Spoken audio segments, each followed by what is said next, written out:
حضرت آدم علیہ السلام کے بیٹے قابیل نے اپنے بھائی حابیل کو قتل کر دیا تو اللہ تعالیٰ نے اسے کوے کے ذریعے بھائی کی لاش دفنانے کا طریقہ بتایا، جس پر عمل کرتے ہوئے اس نے لاش دفنا دی۔ اب اسے اپنے والد کے غصے کا خوف تھا۔ اس موقع پر شیطان نے قابیل کو گھر سے بھاگ جانے کی ترغیب دی، کیونکہ اسے یہ خوف لاحق تھا کہ اگر قابیل حضرت آدم کے پاس رہا تو کہیں توبہ و استغفار کے بعد دوبارہ راہ حق پر نہ آ جائے۔ چنانچہ اس نے قابیل سے کہا، اب تجھے تیرے والد زندہ نہیں چھوڑیں گے، تجھے قتل کر ڈالیں گے، تو یہاں سے بھاگ جا۔ قابیل کو تو پہلے ہی اس بات کا خوف تھا، لہٰذا وہ یمن فرار ہو گیا، جہاں اس نے سکونت اختیار کی اور بعد ازاں اس نے شادیاں بھی کیں جن سے اولاد کثیر پیدا ہوئی۔ قابیل نے اپنے والد کے دین حق سے بغاوت کر کے پہلے آتش پرستی شروع کی، پھر شیطان نے اسے پتھر سے بت بنانے کا طریقہ سکھا دیا۔ یوں قابیل اور اس کی اولاد نے ایک اللہ کو چھوڑ کر بت پرستی شروع کر دی۔ دنیا میں قتل و غارت، حسد و فساد اور بت پرستی کی بنیاد قابیل ہی نے رکھی۔ حضرت آدم علیہ السلام کو پتہ چلا کہ بھائی نے بھائی کا قتل کر دیا۔ حابیل ایک بہت ہی نیک اور خدا ترس لڑکا تھا، اس لیے حضرت آدم کو حابیل کی موت کا بہت ہی دکھ ہوا۔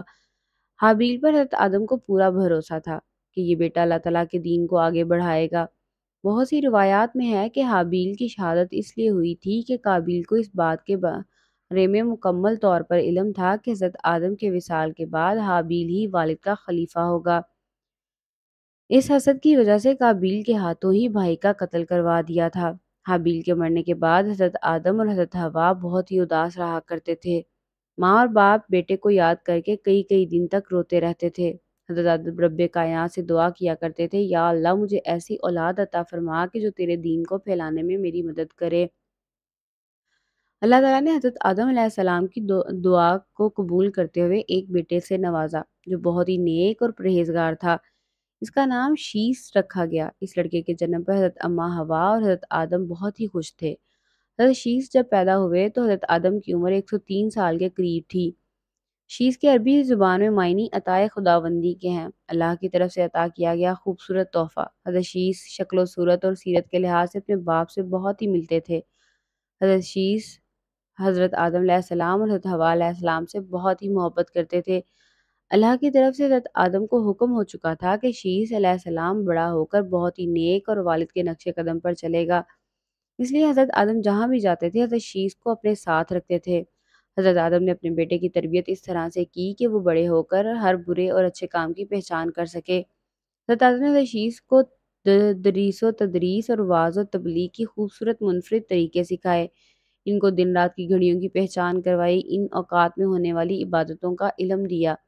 اس کے علاوہ طوفان نوح اور بے شمار دنیا میں ہونے والے علم کے بارے میں جیسے جیسے حضرت آدم کو حکم ہوتا تھا وہ ساتھ ساتھ اپنے بیٹے کے علم میں اضافہ کرتے جاتے تھے۔ حضرت اماں حوا اور حضرت آدم کا ایک بیٹا قتل ہو گیا تھا، دوسرا شیطان کے ہاتھوں گمراہ ہو گیا تھا، اس لیے اب حضرت آدم کو حضرت شیس پر ہی بہتری کی توقع تھی۔ جب خلافت کا وقت آیا تو حضرت شیس علیہ السلام کو حضرت آدم نے اپنا خلیفہ بنایا۔ جب حضرت آدم علیہ السلام کی عمر 960 سال ہوئی تو آپ کا انتقال ہو گیا تھا۔ حضرت شیس علیہ السلام نے حضرت جبرائیل علیہ السلام کے بتائے ہوئے طریقے کے مطابق اپنے والد کی تدفین کی۔ حضرت آدم کی وفات کے بعد حضرت شیس کو اللہ پاک نے نبوت کی عظیم منصب سے فیض یاب فرمایا اور بے شمار اولاد سے نوازا۔ حضرت شیس علیہ السلام کی اولاد بہت زیادہ نیک اور اپنے والد کے ساتھ تبلیغ کرنے میں حامی و مددگار بھی ثابت ہوئی۔ وہ ہر وقت اپنے والد کے ساتھ نیک کاموں میں مصروف رہتی تھی۔ روایات میں آتا ہے کہ اللہ تعالیٰ نے اپنے تمام پیغمبروں پر 100 صحیفے اور 4 کتابیں نازل فرمائی ہیں۔ ان 100 صحیفوں میں سے 50 صحیفے حضرت شیس علیہ السلام پر نازل کیے گئے تھے، کیونکہ قرآن پاک میں جن 25 انبیاء کرام کا ذکر کیا گیا ہے ان میں حضرت شیس علیہ السلام کا نام شامل نہیں ہے، لیکن حدیثوں میں ان کے نبی ہونے کے ساتھ ساتھ صحیفے نازل ہونے کا بھی ذکر ملتا ہے۔ حضرت شیس علیہ السلام نے ساری زندگی اللہ تعالیٰ کی رضا حاصل کرنے کے لیے ہی بسر کر دی تھی۔ عمر کے آخری حصے میں عمر زیادہ ہونے کی وجہ سے گوشہ نشین ہو چکے تھے، لیکن آپ کی اولاد آپ کے کام کو آگے بڑھاتی رہی۔ حضرت شیس علیہ السلام اپنے بھائی کے کفر و شرک میں مبتلا ہونے اور شیطان کے شکنجے میں آنے سے بڑے فکر مند رہتے تھے کہ میرا بھائی شیطان کے پیکروکار کیوں بن گیا۔ اس کو اللہ کی عبادت کرنے اور نیک عمل کرنے کی طرف لانے کے لیے ہر وقت کوشش کرتے رہتے تھے۔ جس نے اپنے باپ اور قابیل کی شکل کے بت بنا کر اس کی پوجا کرنا شروع کر دی تھی۔ روایات میں ہے کہ تمام دنیا کے انسان بنی آدم شیس علیہ السلام کی ہی اولاد ہیں، کیونکہ حابیل تو اپنے بھائی قابیل کے ہاتھوں 20 سال کی عمر میں ہی قتل کر دیے گئے۔ ان کی کوئی اولاد بھی نہ تھی، جبکہ دوسرے بیٹے قابیل کی اولاد شیطان کی پیروکار، اللہ کی نافرمان اور کفر پر گامزن تھی۔ اس کو طوفان نوح میں تباہ کر دیا تھا۔ حضرت شیس علیہ السلام کو نصیحت کیا کرتے تھے کہ اچھا انسان وہ ہے جو اللہ کی عبادت کرتا ہو، اللہ کو ایک مانتا ہو، اپنے بادشاہ کے اصولوں پر عمل کرتا ہو، کفر اور شرک سے دور رہتا ہو، رشتہ داروں اور ہمسایوں کے حقوق ادا کرتا ہو، غریبوں کی مدد کرتا ہو، غصے پر قابو، لوگوں کے دکھ اور درد میں شامل ہونا، مصیبت کے وقت صبر اور تحمل سے کام لینا، اللہ کی نعمتوں کا شکر ادا کرنا۔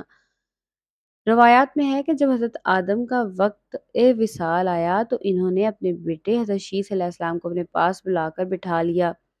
اس کو نصیحت فرمائی کہ تم میرے وصال کے بعد میرے جانشین مقرر ہو جاؤ گے، تم تقوی اختیار کرو، تم ہر وقت اللہ کا ذکر کیا کرتے رہا کرو، اللہ نے آخری نبی حضرت محمد صلی اللہ علیہ وآلہ وسلم پر درود السلام پڑھتے رہا کرو، کیونکہ جب میرے جسم میں جان بھی نہیں ڈالی گئی تھی تو میں نے عرش پر حضرت محمد کا نام لکھا ہوا دیکھا تھا۔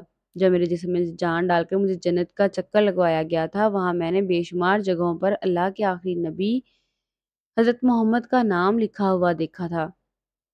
میرے بیٹے، تم بھی حضرت محمد کا قصص کے ساتھ ذکر کیا کرو۔ قصاص الانبیاء میں علامہ ابن کثیر تحریر فرماتے ہیں کہ جب حضرت شیس علیہ السلام کی وفات کا وقت قریب آیا تو انہوں نے بھی اپنے فرزند انوش کو معاملات سپرد کر دیے۔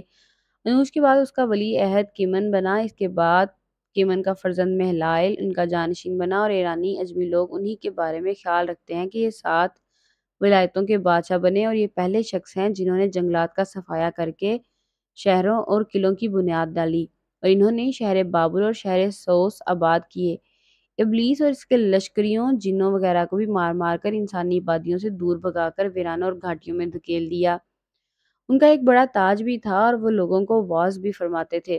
ان کی بادشاہی 40 سال رہی۔ جب وفات کا وقت قریب آیا تو انہوں نے اپنے فرزند اخنوخ کو اپنا جانشین مقرر کیا۔ انہوں نے مختلف کاموں کی انجام دہی کے حوالے سے وصیت کی۔ مشہور اقوال کے مطابق یہی اخنوخ حضرت ادریس علیہ السلام تھے، جنہیں حضرت شیس علیہ السلام کے بعد اللہ تعالیٰ نے نبوت سے سرفراز فرمایا۔ حضرت شیس علیہ السلام کی وفات 912 برس کی عمر میں ہوئی، اور ان سے منسوب مزارات 3 مختلف مقامات، غزوہ، عراق کے شہر موصل اور یودھیا بھارت میں، ان تینوں میں سے کسی ایک میں حضرت شیس علیہ السلام مدفون ہیں۔ اللہ ہی بہتر جانتا ہے۔ قصص القرآن معراج۔ موصل میں قائم مزار کو حالیہ عراق جنگ کے دوران شدید نقصان پہنچا۔ بعض روایات کے مطابق حضرت شیس علیہ السلام کا مکہ مکرمہ میں انتقال ہوا اور وہیں سپرد خاک کیے گئے۔ ایک خیال یہ بھی ہے کہ حضرت شیس علیہ السلام کا مزار لبنان کے ایک گاؤں شیس بنی میں ہے، جہاں ان کے نام سے ایک مسجد بھی قائم ہے۔ 13ویں صدی عیسوی بعد میں آنے والے عرب جغرافیہ دانوں کی روایت کے مطابق حضرت شیس کا مزار فلسطین کے شہر رملہ کے شمال مشرق میں واقع ایک گاؤں بشیس میں تھا۔ بشیس دو الفاظ 20 اور شیس کا مجموعہ ہے، جس کا مطلب ہے خانہ شیس علیہ السلام۔ 1948 میں اسرائیل کے معروض وجود میں آنے کے وقت یہ گاؤں غیر آباد ہو گیا تھا، لیکن آج بھی یہاں 3 کونوں والا مینار حضرت شیس علیہ السلام کے مزار پر قائم ہے۔